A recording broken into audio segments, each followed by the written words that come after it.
Hola Martín, ¿qué tal? ¿Cómo les va a todos? Muchísimas gracias por hacernos participar, digamos, de forma activa, digamos, porque esto es parte, digamos, también de nuestra tarea, un poco hacer algo de difusión y promoción, digamos, de cómo mantener un cuidado y una salud renal. Bien. El lema de este año, doctora, prepararse para lo inesperado apoyando a los vulnerables, y hace referencia a aquello que puede estar fuera de cada persona, pero es el contexto que nos rodea. Exacto, el mensaje más que nada, digamos, es un aprendizaje por todo lo que veníamos viviendo, digamos, los últimos años, y apoyando a los vulnerables, considerar, digamos, que nuestra comunidad renal es una comunidad especial, es un espacio, digamos, especial de nuestros pacientes, de los cuales nosotros tenemos que darle la prioridad, digamos, como así ha sido para la vacunación y así ha sido también un poco en la atención y todo lo que hemos vivido estos años, ¿no? Claro. Y a su vez, digamos, nosotros como equipo de salud hemos tenido que modificar muchas maneras y estrategias de trabajo para poder, digamos, ayornarnos y reinventarnos, digamos, todo el tiempo para poder acceder a que ellos tengan una atención, digamos, primaria, secundaria y terciaria, que le llamamos nosotros en los distintos niveles, ¿no? Claro. Doctora, vamos por parte. Primero, definir qué problemas graves puede ocasionar a nuestro organismo tener alguna enfermedad en los riñones. Nosotros como programa de salud renal siempre tratamos de que la gente entienda y que nos interprete y que interprete, digamos, a dónde queremos llegar, es que la patología renal de por sí muchas veces puede ser secundaria o por una complicación de otra patología.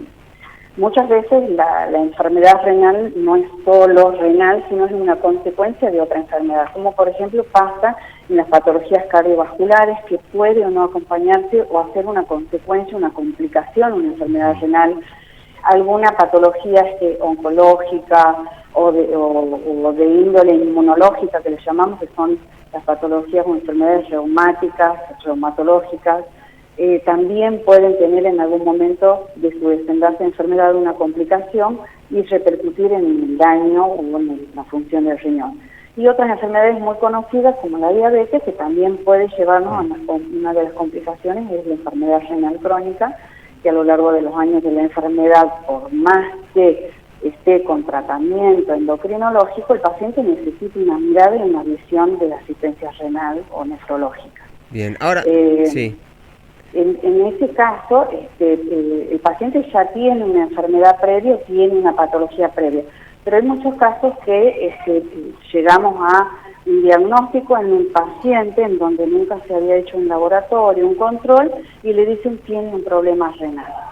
Es decir, es como una enfermedad que se diagnostica a veces en forma tardía porque no se ha previsto años anteriores de poder hacer algún laboratorio. Nosotros sí o sí necesitamos un laboratorio para poder hacer un diagnóstico precoz de la patología, y en etapas tempranas la enfermedad no tiene síntomas. Tenemos una evolución bastante importante, entre 10 años más o menos, en donde la enfermedad renal está totalmente oligosintomática, hasta que empiezan a aparecer los síntomas ya es un poco tardío, ¿no? Claro. Ahora, esta detección, dijo, por análisis de laboratorio, ¿se hace con un simple análisis de orina y de sangre? Exacto, nosotros contamos tanto en las redes privadas como en la red pública la posibilidad de realizar un laboratorio de orina en donde se realiza un análisis de medición cuantitativa de proteínas en orina.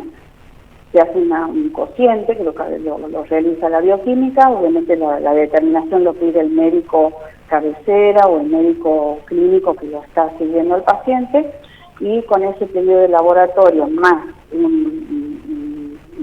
lo que le llamamos determinación de función renal, con eso nosotros ya podemos saber en qué etapa de enfermedad renal nos encontramos frente al paciente o si tiene un daño renal o no. Doctora, usted mencionaba que en la etapa temprana no da síntomas. En el laboratorio sí salen esos datos.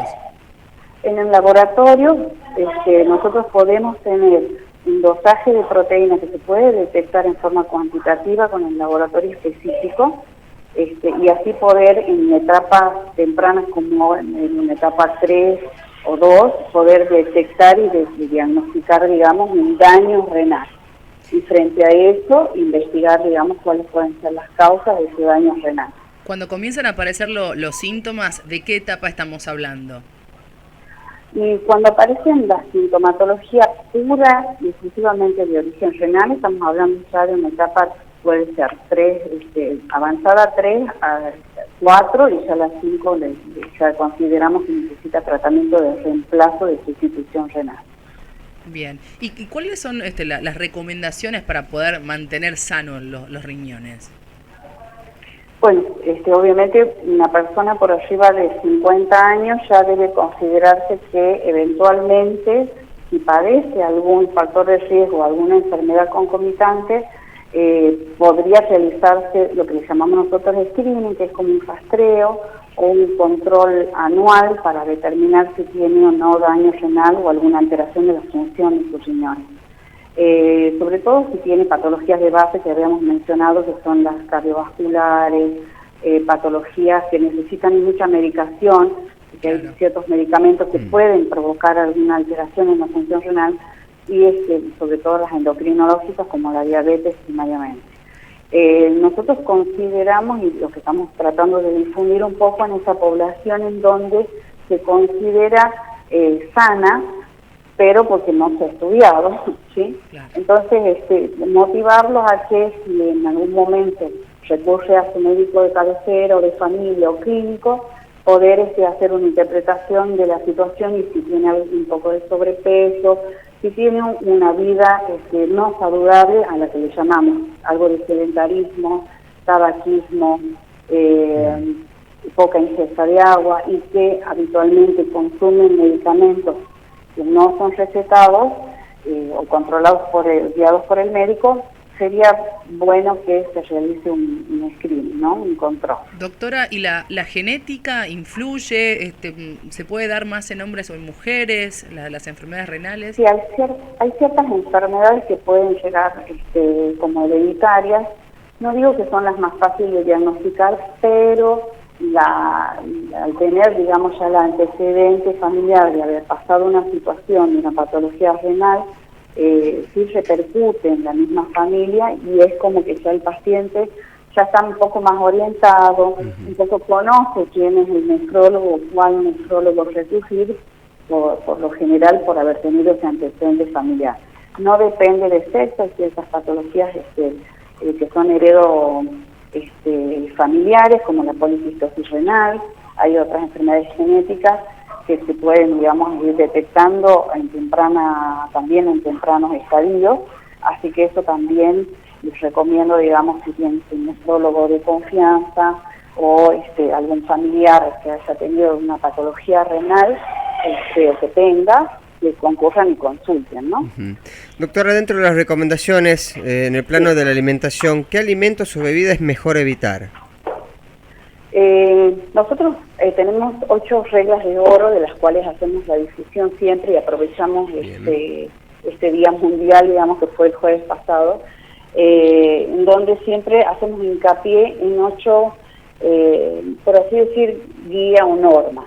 Una sería una buena hidratación, que en esa hidratación obviamente cambia de acuerdo al clima, por supuesto, donde uno vive. Nosotros tendríamos que estar con un mínimo de 8 vasos por día de ingesta, siempre y cuando la persona no tenga patología renal, por supuesto, de ingesta, digamos, para administrar con estos calores un poco más, por supuesto. Eso es por un lado. Lo otro, la automedicación, trata de evitar medicamentos como antiinflamatorios que pueden llegar a provocar algún daño renal o de repercusión. Y sobre todo yo lo que recomiendo es tratar que en el uso prolongado ya le llamamos más de 5 días o 4 días de algún medicamento, sí o sí tiene que tener una visión o un control médico, ¿no? Bien. La otra es mantener, digamos, una tensión arterial estable o un control de presión arterial. la otra el control de la glucemia, Sí. mantener un peso saludable, ¿sí? Ese peso tiene que estar adecuado a la altura, entonces se combina ahí en donde no todos vamos a tener un peso en el cual uno le podemos poner un número, ¿sí? Ujú. Eso también, digamos, si uno está y ya está viendo que está con un sobrepeso, consultar a ver cómo podemos hacer para llevar una dieta saludable.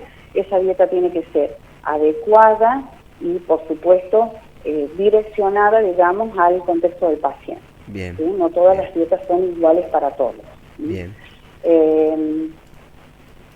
Sí, No fumar, fundamental. no fumar, sí, Sí. fundamental no fumar. Y el sedentarismo, que nosotros hemos realizado parte de la actividad como para una motivación. En el Parque Avellaneda uno suele ver gente, muchas veces que no está haciendo la actividad física como correr, pero nosotros sugerimos una caminata por lo menos de 30 minutos diaria. Y en el Parque Avellaneda es un lugar donde habitualmente hay gente caminando. Ujú. Entre las 7 y 9 de la mañana, es muy lindo y saludable Excelente. verlos. Excelente. En cualquier espacio del día, a ver que son 30 minutos en donde uno puede destinarle a hacer ese paréntesis y decir, bueno, una caminata, obviamente en un horario que sea considerable por nuestras altas temperaturas. Y uno cuida su salud, ¿no? y uno cuida su salud y despeja la mente. Doctora, muchísimas gracias por su tiempo. Muchas gracias. Que tenga un buen día. Hablamos con la doctora Mara del Pino, referente del programa de salud renal de la provincia de Tucumán.